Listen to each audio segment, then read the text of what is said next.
It's Hollie's Hotspurs back with another one. Chatting all things Tottenham, we're second to none. Special guests every time, if it's win, lose or draw. The passion is high like Harry Kane when he scores. Or when Lloris makes a world-class save. We got Højbjerg running the mid every game. Settle down, stick around, share your thoughts with the panel. And make sure you're subscribing to the channel, cause...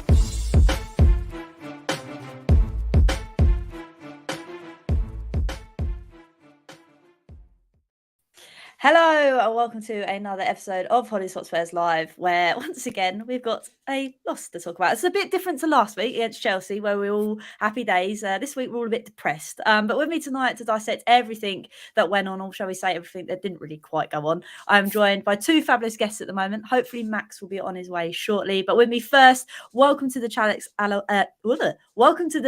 Alex. How are you, my friend? Yeah, not too bad. Well, best you can be as a Spurs fan, but yeah, it's good to be on. No, thank you for joining me. Like I say, it's your first time on, so welcome. Cheers, Sadly, it's a loss, but there we go. You can never have it all our way, I guess, as a Spurs fan.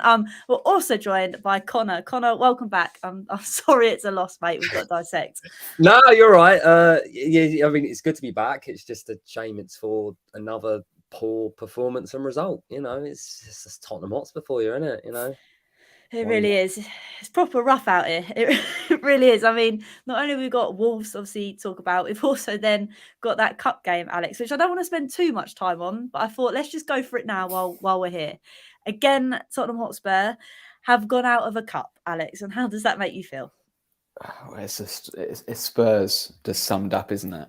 It was like brilliant opportunity to get far in the FA Cup, Arsenal out, Liverpool out, so many big teams out, and it was like we rested players. It was like, what are you doing? Sheffield United, I know it was a weakened team, but they're still a really strong Championship side, and the performance was just diabolical. It really was. And I think that's the thing, Connor. I think all of us have been saying that this was the golden opportunity. In previews before the game, we were like, it's not going to be easy, but it should be doable. It's Sheffield. We're Tottenham. We should be able to do it. But sadly, we couldn't get it done, could we? Yeah, I mean, it's us, isn't it? We always make a meal of it. I've gone into great lengths talking about how we have a massive mentality issue stretching all the way back to Poch. You know, went out to Colchester, under Jose, went out to Zagreb in the Europa League, and you know, Norwich in the thing, and then under Conte, Forest this season, Borough last. Mentality. I agree with Alex. You don't put out that team if you actually take it seriously, and it seems that for whatever reason we don't take it seriously. And it's only been 15 years since we've got won a trophy. You know, you think they'd rethink on that, but clearly not.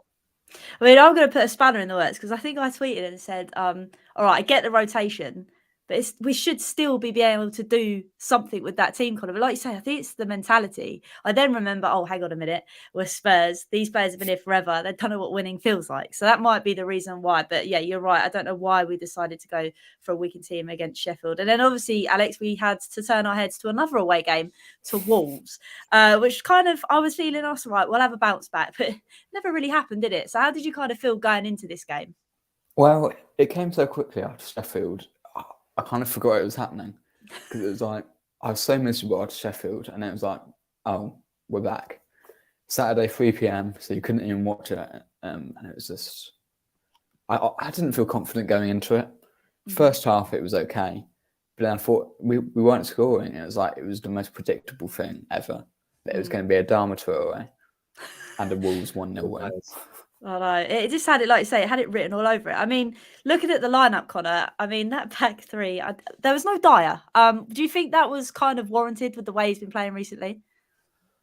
It's warranted, but it's when we're saying there's no Dyer and we're questioning if that's a problem that we really have to see the big picture and say, how is this a thing? It stretches all the way back to you bring in a manager like Conte, who is very defensive minded, and you've got that defense. It just doesn't add up. To be honest with you, the only qualm I had with the lineup was Son. Consistently, he should not be starting at all. I mean, if you want to start him against Sheffield United, that's fine, but he has been off it. He shows that he's a much better player this season off the bench, and we are just not learning that. And I mean, he hit the bar, don't get me wrong, you know, he was in the game, but no, it's just typical Tottenham, isn't it?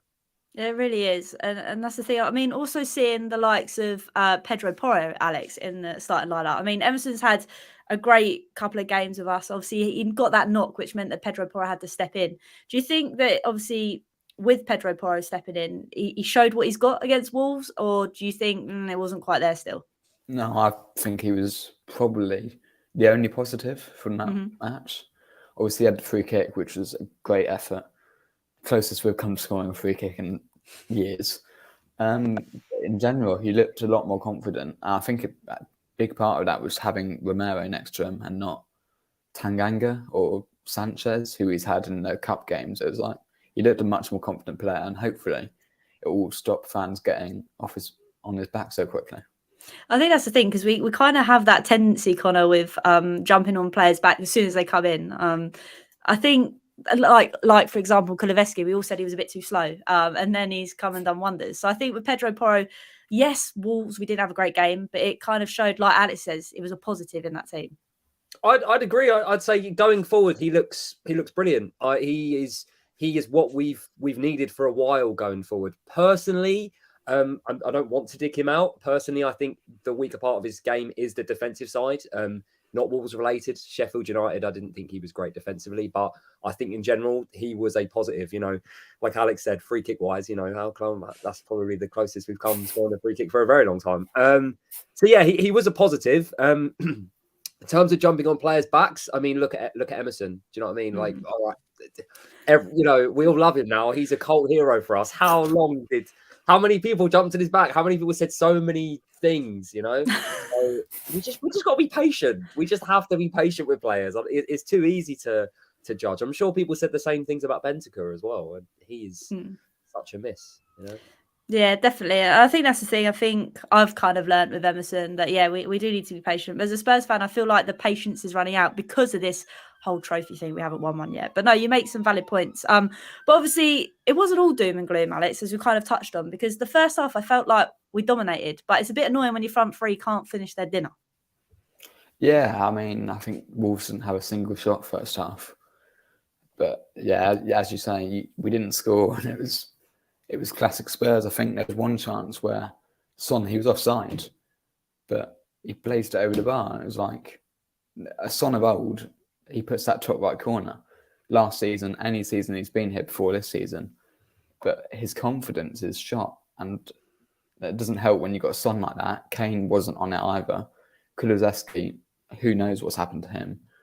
And when you've got no attacking options out wide, really, you're not going to score. No, you're right. And that's the thing. I think that was the frustrating thing because, like you said, Sonny had that golden chance. Sonny also hit the bar, didn't he? The fact that, like we've talked about the free kick, it was just like it wasn't working for us, was it, Connor, that day? No. I mean, Kulu had that shot as well. Sar's bottom right, I think. But no, it wasn't working because. And I don't mean to dig out Conte here. The game was won on the changes. Lopetegui second half completely switched it around for Wolves, and it showed. They were better. They were more attacking wise, you know. And he's shown a lot this season that he's not doing that for whatever reason. Well, I know Stellini is the one currently in charge, but Conte's telling him. But for whatever reason, we're not changing it. I mean, look at Danjuma. I don't get the purpose of the Danjuma transfer if we're not really going to use him, you know. It's for me, it's inability to make the changes, and on top of that, again, it's going to those games thinking we're going to get something. You know, we're not that second half team that we were in the first half of the season, which is actually even worse because now it's a both half thing rather than just the second half. I'm glad you mentioned that because I was thinking, yeah, like you said, we're not a second half team anymore. We don't seem to do anything in the first half either. But Con, I want to stick with you because obviously you've mentioned about substitutions and you're correct in the fact that obviously Wolves made those two subs early on. And like you said, that kind of changed the whole game. What do you think it is about, while trying to get into the mind of Conte and City, what do you think it is, the fact that we don't turn to the bench early on if something isn't working? What do you think it is? Stubbornness. It's pure stubbornness. I think he is very confident in a system that he's got. And for a lot of the season, like I say, when it was second half, when it was working, he probably thinks that if it's not worked first half, that they will wake up second half. It'll work itself. So it's that inability to understand that the game does need to be changed. You know, so many times this season you're seeing players brought on like 80 plus later minutes, and it just doesn't make sense because it's not long enough for players to make that impact. So, we need to be proactive rather than reactive. And unfortunately, right now, we're not even reactive. If we are reactive, it's pointless. It's not doing anything, No, that's my biggest pet peeve is the fact that I don't think we've hardly ever been proactive, and you pretty much hit the nail on the head there. But coming to you, Alex, like Connor said, they made those early changes and the gap slowly started to open for Wolves, didn't they? Yeah, second half, it was a completely different story to the first half. I mean, Traore was one of the ones that came on at half-time, I think. And it was just, yeah, as Connor said, Solini didn't react to it. Just in general, Wolves were quicker to the second balls. They had a lot more chances, and we were opened up at the back a lot more. And then eventually that kind of ticked over when they got the goal late on. But I can't really remember any chances we had in the second half. No, I think that Swan and the crossbar. I think that was it, really. That was literally it, wasn't it? There was nothing really going on from us, which was quite frustrating. But obviously, like you said, we got in behind the Wolves, got in behind the ball, this, that, and the other. But the one man, Connor, that put the fear out of Christ in me was Adama Traore, because all the links we've had to him was going to be him that was going to do something on it. Oh, it's got Spurs written all over it. Literally, a man that we were touting for God knows how long, who turned us down for a pay cut to Barcelona and then ended up back at Wolves, goes and gets the winner. And it's a great strike as well. He's taking it well. But it's interesting you say that. Moving on from Traore, that goal, we're trying to play out from the defence. We're trying to play out from the back. That's Skippy giving the ball away, and no disrespect to Skippy, but then they keep the ball and then they score. So it's a weird one because it's like a throwback of the days when we used to be brilliant. We were playing it out the back and we were doing this and that. We haven't got the players to do that anymore. So then we've got to look at it and say, why are we doing that? It's just frustrating. You know what I mean? Like, it's always like we're talking about the same thing every week, and I think that's the most frustrating thing. I mean, I think it was Højbjerg as well, Alex, in the Sheffield game that made that dodgy tackle in terms of he didn't really go towards the ball. And then again against Adama Traore, it's the same sort of let's just stick out a leg out and hope. So I don't really know what's going on with Højbjerg at the moment, because he has these brilliant games and all of a sudden when it really matters, it kind of dips off. Yeah, I mean, you can't fault his commitment apart from that Sheffield moment where in the entire defence just seemed to give up in the 80th minute. But yeah, it's just I think a lack of concentration sometimes for him. I think sometimes he just, especially when he doesn't have Bentancur with him, he doesn't have that partner to sometimes maybe compose himself and like help him out. But I don't think Højbjerg was the biggest issue with that goal. I think Fraser Forster, he's got to be doing better. He parries it. The initial save, it's good to get onto it, but he powers it straight back into the danger area. As a goalkeeper, you're taught to put it out wide. But I think I've noticed quite a bit that he's not doing that. No. I think you're right. I think lots of people are saying, it's a blessing in disguise that Lloris is injured. But Connor, it just kind of seems to have haunted us, because I don't think, like Alex has said, that he's naturally gifted at holding onto the ball or putting it away from those danger areas. No, we just can't win. Lloris is out. We're thinking time for Forster to set up, time to do this, and it's not working. And this is where we got to look at it from an overall perspective now and say, really, what is the plan for the summer? Because there's all this talk potentially about giving Lloris another deal, or whatever's going on with Forster. We really actually now, if the rest of the season is as it is, we now actually have to be looking not just in the goalkeeper position, beyond that, and saying we've really got to plan, because my oh my, if we don't, we are screwed. No, we really are. And I think that's the thing. I think I wanted last season for a successor to come in that was young for Hugo Lloris to nurture him. But Alex, like we've kind of said tonight, Tottenham aren't proactive. So it's pretty much we've ran ourselves into the ground and we're trying to be reactive now, but I feel like it's too late. Do you think in the summer it's going to be the time that we get a new goalie, or do you think Spurs are going to have to weigh up all the other positions that they need to improve first? I'd be shocked if we didn't get a goalkeeper. I think Lloris's form start of 2023, kind of overall this season has been woeful. I think you've seen many people say that they like David Raya.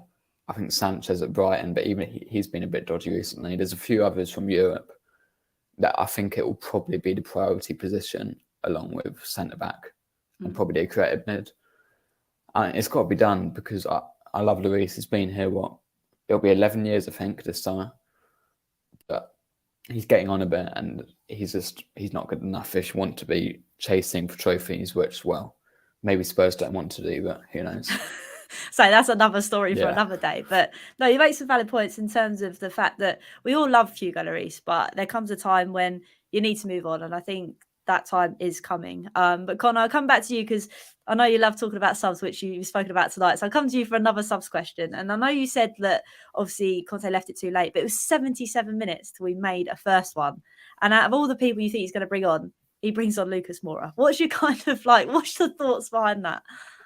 I don't get it. I don't get it. I love Lucas. We all love Lucas. He is our hero of Amsterdam, and he will always be remembered for that. But the most baffling thing of all of that is at one point in the season we were actually questioning if he was alive because every time they were putting out the players that were injured, they weren't even mentioning him. So it was like, what's going on? So I honestly don't know. It is a massive mystery as to why. Don't get me wrong. Against Sheffield United, he was probably one of the better players, which says a lot, unfortunately. But I don't know. Maybe Conte, Stellini are just, maybe he's training well. Maybe there's something like that because I do not understand how he's getting all these minutes ahead of Danjuma, who clearly in that little cameo versus Preston showed that he actually has got something, So yeah, I don't get it. Maybe Conte wants to be like a Spurs fan and live in the past as well with Lucas. Maybe I love Lucas, but maybe we are. I mean, because I know you love Lucas as well. I know your mum loves Lucas, but yeah, she does. But it's like we're not being serious if we keep doing that same substitution that late in the game as well. So no, I don't get it. And that's the thing. I think it's the combination of the personnel that's been brought on, the fact of the timing it is, and then what is it? Not even 10 minutes later, Alex, they go and score. It's just, it doesn't make any sense. Yeah, I think it was like 82nd, I think. So 5 minutes after Lucas, a minute after Emerson came on, which is a bit ironic. But it was just, it wasn't even reactive. It was a sub you'd make when you're 2-0 up. You're kind of cruising. You just want to see the game out and give someone the opportunity. But it's like, I just really didn't get them because you've got, Richarlison and Danjuma. Lucas is leaving in the summer. Richarlison, he doesn't seem particularly happy at the club. So he could even be off for the summer.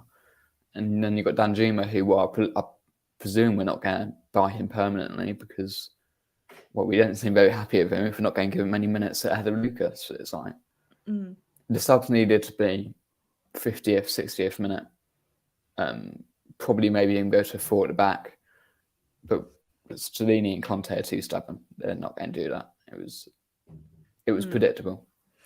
And that's the thing. I think, like I said, like you've both said, it's the stubbornness. And don't get me wrong, I'm not gonna say I want Conte gone. I mean, we'll get onto the Conte in our scenario in a minute, but I don't know. I really don't know what it is about him at the moment. But yeah, so obviously we noticed that those substitutions were late on. They weren't the right ones. And the fact, like you've touched on, Alex, in the terms of Richarlison, it's just, I don't know what's going on with him, Connor. I mean, because like you said, it was a big 60 mil signing for us. That's quite a big signing for someone that's going to come in and do the job up top. So when you look at it in that kind of respects, how long is it going to take for him to score a Premier League goal? Because I think I was at the game when he scored that Fulham one, but it was offside, obviously. But it seems like it's been so long. I don't know whether it's because of the little injury he had during midway through the season that's caused him not to be able to find the back of the net. But I just don't know what it is. No, I mean, you look at him at the World Cup for Brazil. He was firing. He was doing well. I mean, is it the pressure of the price tag? Is it the fact that the system isn't working for him? I mean, I don't want to dig him out because I feel like there are a lot of Spurs fans digging him out already. Again, we go back to that whole patience thing.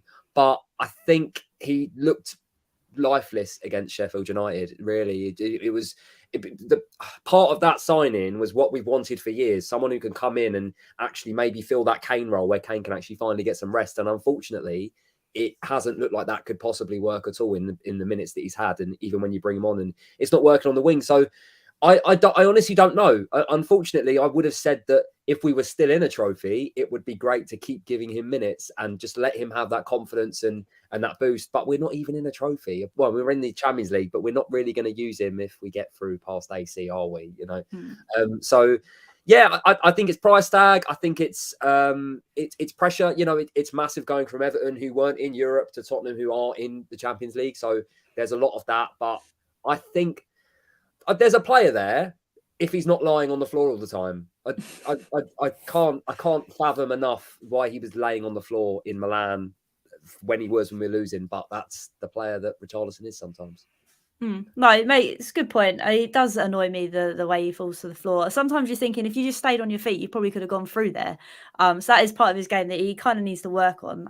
But Tipa makes quite a good point. And I know, Connor, you've touched on it briefly, but Alex, come to you for this one because I know we've spoken about substitutions. You only got 5 real minutes against Wolves, but he's had long stints here and there, but it's never anything consistent. And do you feel that's like because he never really knows what his role kind of is within the squad at the moment?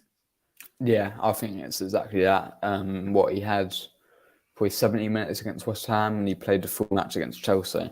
And Chelsea, I thought he was quite good. He didn't score, obviously, but his work rate, you can never knock his work rate, even if it does mean he falls to the ground. But yeah, I think it's no coincidence that Son and Richarlison at left wing, and arguably Kulusevski at right wing, they're all struggling. I don't think it's coincidence that our 3 essentially best attackers, if you ignore Kane, are all struggling, and it's because the tactics don't work for them. They're all having to drop deep to get the ball. No one can play it in behind, and it's just they're not actually utilising their best qualities. And that does go down to tactics, and that kind of brings us on to the next point that's swirling around in the Twitter sphere, which is a lovely place to be at the moment if you're a Spurs fan, and that is the fact whether Conte should stay or whether he goes. For me, I can see reasons for both arguments. Obviously, if we were still, say, in the cup, I'd probably say keep him. But Connor, what are you kind of feeling at the moment? Because we've touched on this element of stubbornness.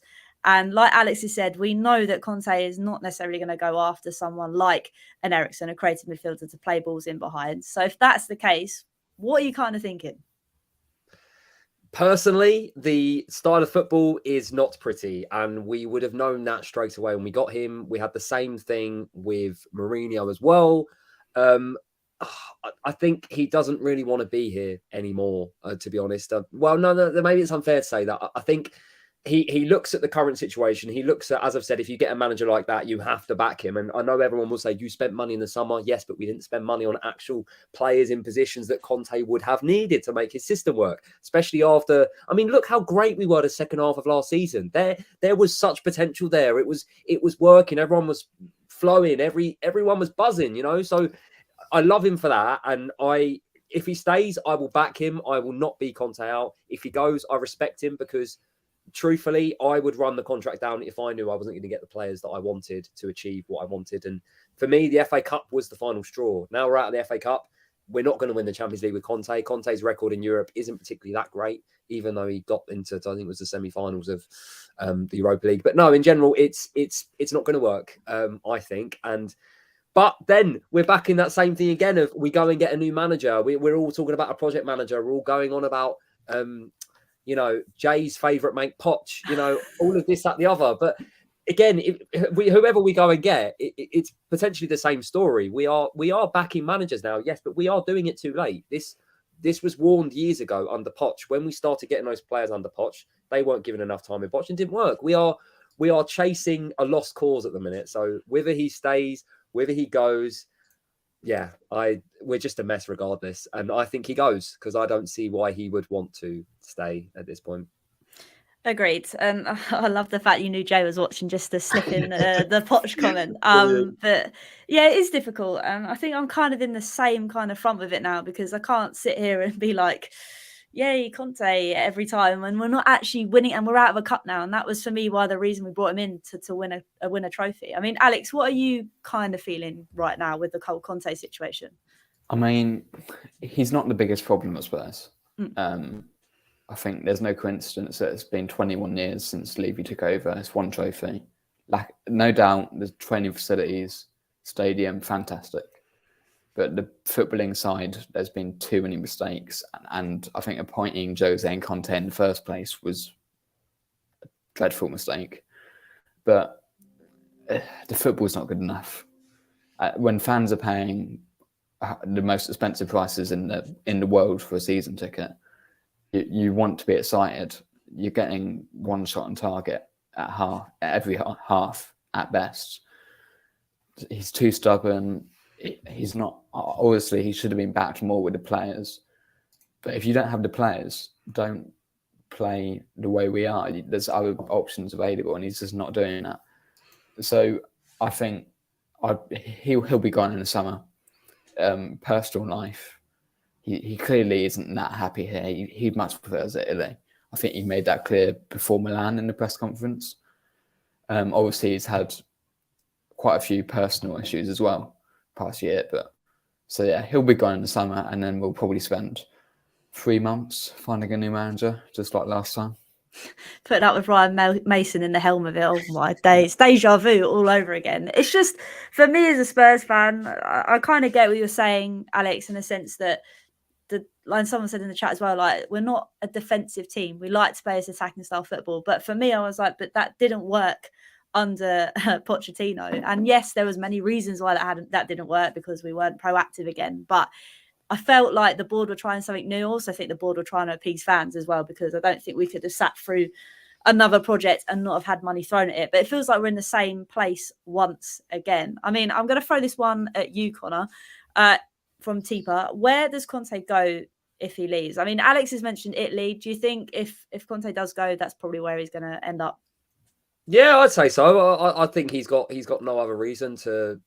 You know, his legacy at Chelsea, he might have tarnished it a little bit by joining us, to be honest. But I think he still has a fantastic legacy there. And I don't know why he'd want to manage here anymore. He clearly does. Alex is right. He clearly does miss Italy. You know, that Juve job is always being linked all the time. I think it's I think it's perfect for him to go back there in reality. I personally, actually, based on what Tazim said about the defensive minded thing, I think that was spot on. I think it's that's literally it. It doesn't make any sense at all, because we have always been a very poor team defensively. So if you're going to bring those managers in and you're not going to give them the funds to do that job, to fix that problem, then you are going in a consistent cycle. And to be fair, what you said, Alex, about Mourinho and Conte bringing them in was a mistake. I'd argue that now it was a mistake. I'd argue that if we'd have done the right things, it wouldn't have been. Because at the end of the day, we just needed a trophy. You bring in winners to try and do that. Unfortunately, we've not done the right things to do that. So overall, it was a massive mistake, but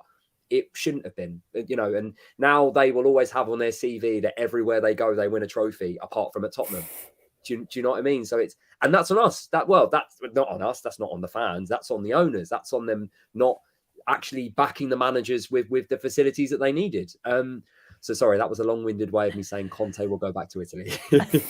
No, I liked it. I liked the added context, because it does make sense in terms of, like you say, they were brought in to get not a quick fix, because I don't think anything at Spurs is a quick fix, but in terms of, let's bring someone in that's done it before. We tried it with Jose.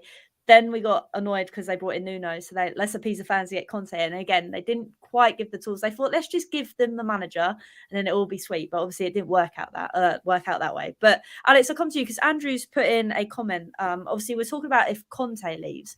Do you think Harry Kane would necessarily say for a project manager? Because this is the thing that's on everybody's mind. Because Kane has now done the personal Tottenham accolades, apart from winning that trophy. To finish off his career, could you see him, if Conte goes and we don't bring in someone that's a winner, does that mean he's off as well? I think there's two options for him. He either stays or he's got Man U. I think Chelsea, he wouldn't go to. He's too loyal to Spurs to do that. Arsenal don't even think about it. Liverpool don't have the money. City have got Haaland. So it's Man U or Spurs.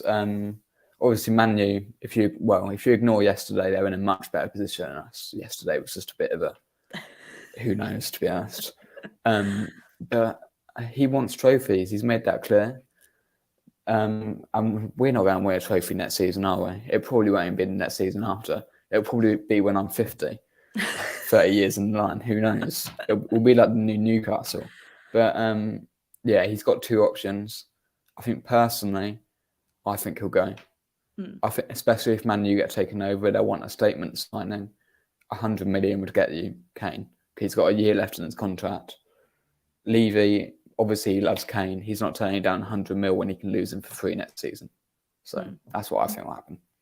I kind of get that. I think for me, I don't think anybody would begrudge him if he left either. I mean, we'd just be in absolute turmoil because we won't know where to look anymore. But Connor, you kind of in the same boat as Alex. Do you think he could potentially go? Like, what are you kind of feeling? Do you think he's staying? Is he going? I think Alex is spot on, really. Yeah, I think if he leaves, it is United because he wants that Prem record. And United have already won a trophy this season under Ten Hag in his first season. Wow, that's something Tottenham could not possibly do. So yeah, I think it's a tough one because we have nights like that night we beat City where everyone was buzzing, the atmosphere was insane. He was on the mic, everything just felt perfect and right. And when you have a night like that, you think, oh my God, he's staying and we're so lucky to have him. And oh my God, why have you sabotaged yourself, you beautiful man, to not win any trophies just to stay loyal to us? I'm dreaming that he's staying, and I think for his Tottenham legacy he stays, but for his actual football legacy, I think he leaves. So I'm on the fence. Yeah, that's the worst possible answer, but I'm on the fence. United or Spurs, I agree. That's it. Mm-hmm. I think that's fair. I kind of want to sit on the fence as well with you, to be fair, because I don't want to admit either way, because it is very difficult to decide what happens now because we never know what's in Harry's head. But again, you'd kind of like to think he'd stay with us, but then you'd also like to think it's his career at the end of the day. He's going to want to look back at the trophies, not the amount of golden boots he's won. But obviously, that was the Wolves game and a little bit of the Sheffield game. But our heads do turn, Alex, to obviously Wednesday. I'm not sure if I do want to turn my head to Wednesday because we are 1-0 against them. I suppose the only good thing is, Alex, that we don't have the away goal system anymore. I know, thank God, because otherwise, well, we're not keeping a clean sheet with our defence. So, yeah, it would have been pretty tough. But no, I mean, AC Milan really aren't that good. They lost again at the weekend, I think 2-1 to Fiorentina. They're not the side that won the title last season. They're completely different. They don't have it. They're not the side that dominated football 20 years ago. They are probably one of the weakest sides left in the Champions League. So there's no excuse to not go through. It's not as if we're overturning a 3-goal deficit either. You just got to win. You don't have to win by 2 goals. You can win by one on pens. Well, we're not going to win on pens because it's Spurs, but it's like there's no excuse to not go through. I don't think we will because it is Spurs, but it's there for the taking. This isn't a massive challenge, or it shouldn't be a massive challenge. It shouldn't be, but like we all know, against Sheffield, that wasn't supposed to be a massive challenge either, Connor, was it? But here we are. Oh, don't. Oh, again, Tottenham Hotspur, just sum them up, literally. The thing is, right, and this is slightly different. So when we played Leipzig, do you remember just before COVID, we played Leipzig in the Champions League. We had Mourinho. The squad was absolutely depleted. We had like Winks and Sessegnon and your best mate Winks and Sessegnon and all these other players that were fringe players. And we lost 1-0 at home. And I went out to Leipzig and I was thinking, we've got a chance here. We really have sort of, we're not out of it. And then I look at it and I say we didn't play the worst in Milan. We just didn't particularly threaten going forward. I think at home, we will have the atmosphere. It will give us a boost.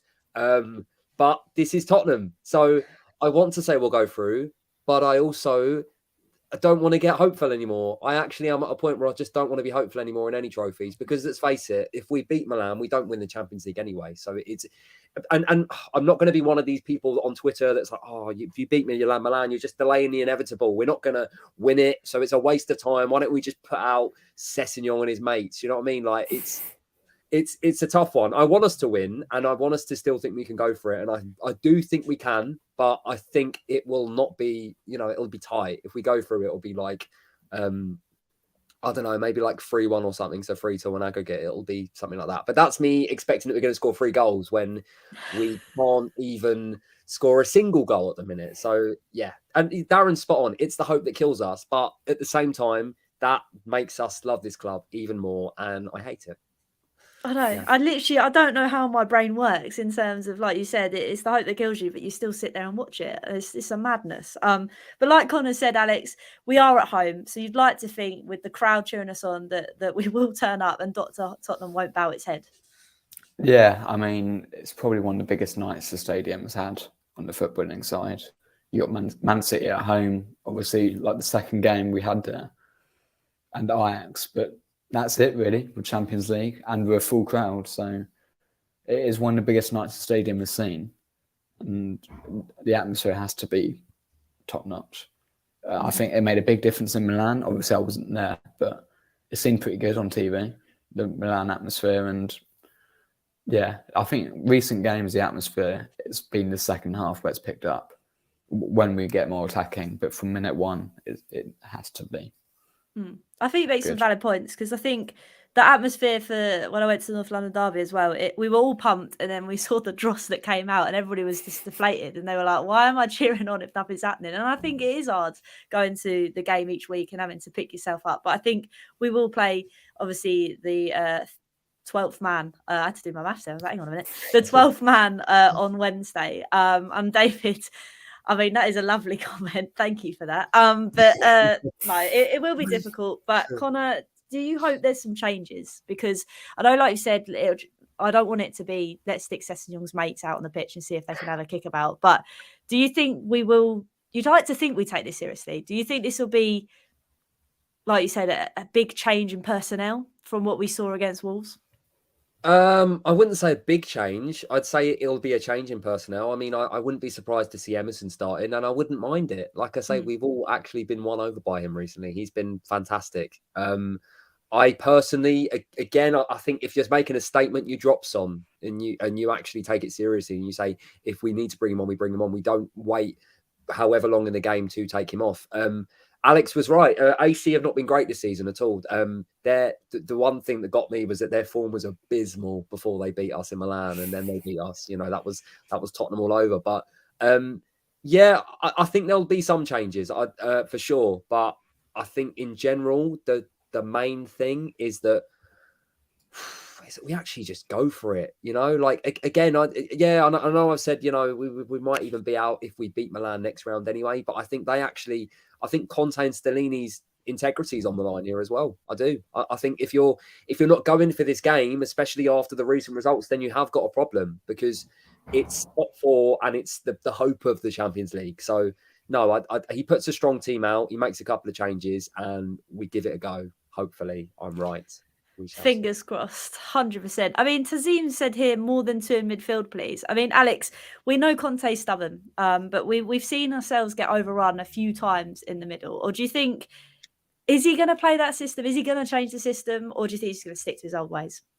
Yeah, he'll stick to 5-2-3. But no, I completely agree with that. I think last season it was okay playing two in the middle. I think teams hadn't quite worked out how to overrun the midfield so efficiently, but now I think most games we get overrun the midfield. It's not the fault of Højbjerg or Skip. It's just that there isn't enough people there. So yeah, it'll be a 5-2-3 again, probably Skip and Højbjerg. And yeah, but we'll see. We will see. And that's the thing. I think, like I said, it's kind of predictable because you can kind of predict who's going to play where, which I think sometimes kind of lets us down. But sadly, I think, like I said, I think we're just going to stick to our old ways. But obviously, then at the weekend, Connor, we have Forest. They're coming thick and fast, and I don't know if I like it. No, Forest is not an ideal game right now. There's a lot of fight in their side again. They've picked up a bit. I mean, Brennan Johnson's starting to find the net. Yeah, they are not the team that... I mean, okay, no. They are probably one of the teams you want to face right now because you want to be facing easier teams. But based on their current form and how they're playing, it's not... brilliant. Yeah, based on their current form, I think that it's not going to be easy at all. And I agree on the midfield three. I mean, we should do it. We did it at Brighton away earlier this season, and it worked well against Brighton, who are, who are a proper outfit this season. So it can work. Will he do it? Probably not, because again, the stubbornness factor is just so overriding. It's ridiculous. But yeah, so Forest will be a proper challenge. But I actually, as a matter of fact, I tell you, Forest right now, how Forest goes depends on how AC goes. If we go out to AC with an appalling result, then Forest is a write-off. If we play well against AC, then who knows? But then again, our form is so all over the place. Who knows as well? That's the thing, you can never predict it with Spurs. I mean, Forest have lost to West Ham, but they've drew to City, Alex. So with that in mind, they're coming to Tottenham as well. We're playing at home. So with that in mind, are you kind of feeling confident, or again, is it all dependent on how we play Wednesday? I don't know if you can ever be truly confident for a Spurs match at the moment. I watched Forest Everton yesterday, and they are a good side. Especially, Connor said, Brennan Johnson is showing what he was showing in the Championship last season. They're starting to gel, I'd say, the squad. Obviously, they had so many signings, but they're looking at a lot more well combined, and I fear it. I can't lie. I'm really not confident. I think, especially if we don't get through to Milan, the crowd aren't going to be up for it. And then what if Forest get that first goal? It'd be over. I think that's the thing. Yeah. No, I think Not you're right. confident for either of them. No, and it's horrible to feel like that because, like I said, before maybe the start of next week after we beat Chelsea, I was buzzing. I was like, we're going to stay in the cup. It's going to be lovely. And now we're sat here, we're out of the cup, and we've only got this to cling on to. It's actually depressing.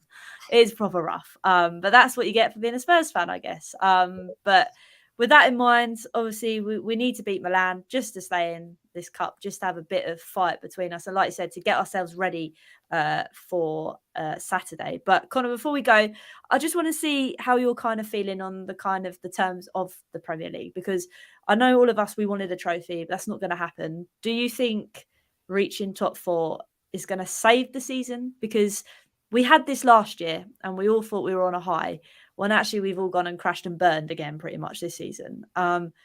Without coming to you quick, I just want to say that for me, I would rather finish, it's going to be really controversial, I'd rather finish out of the top four so we can actually have a proper rebuild in that kind of respects, in terms of actually fixing the problems we have. Because I think while we finish top four, I don't think them at the top ever batter an eyelid.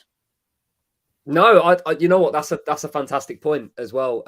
Finishing outside the top four, it actually wakes them up a little bit and makes them think, "Wow, we really have got to look beyond." But to be honest with you, as I said weeks ago when I was last on here, we don't get top four. I personally do not feel we get top four. I mean, I look at Liverpool. Yeah, I mean, are Liverpool like a point behind us now? Like, I look at them, they are flying now. They're getting up a bit of form. Newcastle are dipping off a little bit, but all it takes is for them to build up. I think, honestly, last season, top four was fantastic because, no disrespect to Nuno, because we had Nuno, because the season was so poor up to that point. So top four was a miracle in that sense. But no, the trophy element has deflated everything. It really has deflated everything amongst all fans, amongst probably the club as well. Players like Kane, who maybe did just think that we'd get something. I think, so I don't think we get top four. I think in reality, the board don't have an option but to really change it in the summer. Unfortunately, and people have made great points here, if Conte leaves in the summer, we need to look for a replacement now. It's getting, you need to plan beyond that, because if you're not, if there's all this talk about Jay's best mate Poch coming back, right, then we need to get that done, and we need to start planning for that, because we are just going to keep falling further and further behind. Now, you say about the top four thing, if we don't get top four, do we lose that quality of player that we can't attract? Let's face it, we're not going to pay the money, are we? We're not going to pay 200k a week for whoever, and are they going to want to play Europa League football? I think we're willing to sacrifice top four because we want a project like Arsenal, but a project like Arsenal is going to take a good 2-3 seasons, I think. So personally, I actually don't care, to be honest. I don't care if we got top four at this point, because I'm happy. I'm happy with European football. I'm not happy with stuff on the pitch. So no, I don't care if we're in it or not. I think the problems have to be sorted regardless. And yeah. Right, that's valid. I kind of get that feeling as well. It's just like everything's just a mess wherever you turn your head. I mean, Alex, are you not saying do you want top four? Because it's probably the wrong question. I probably worded it wrong, but do you see us getting top four? After Chelsea, I was hopeful. I can't lie. After the results that had just happened, no. I didn't realise, to be honest, that Liverpool, just how close they are. obviously they look like they're back to their best now. I think they've got 5 clean sheets in a row now in the Premier League. So if you skip out that Real Madrid match, they look great. They had a draw to Palace, but destroyed Man U 7-0.